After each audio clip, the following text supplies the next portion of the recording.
magpipigil. Tataya lahat, hindi magtitipid. Gagawin ang dapat kong gawin. Alam ko na magagawa ko rin. Balang araw maging icon. Gusto ko kagaya ko si Idol. Mala Michael Jordan nung ma-high score. Kilalang magaling pagdating sa ring. Balang araw maging icon. Gusto ko kagaya ko si Idol.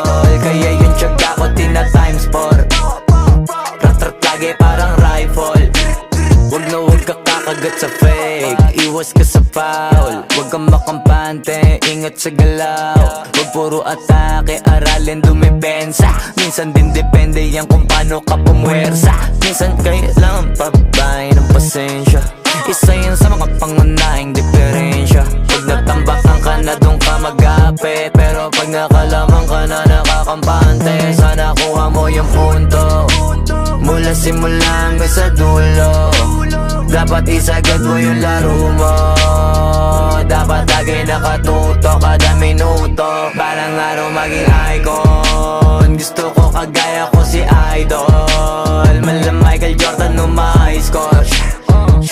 Kilalang magaling pagdating sa ring. Balang araw maging icon. Gusto ko kagaya ko si Idol. Kaya yung tiyaga ko tina times 4.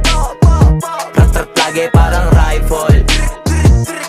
Kasama na sa laro, natural lang madapa, natural lang matalisod, natural mabutata.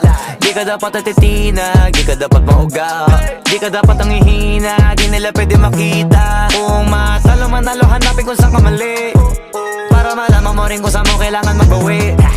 Yung pinakamagaling na ikaw, paano palabasin? Dapat ay wala kang pagkakataon na palalapasin. Pawala malambot na binte, kailangan buuan dibdib.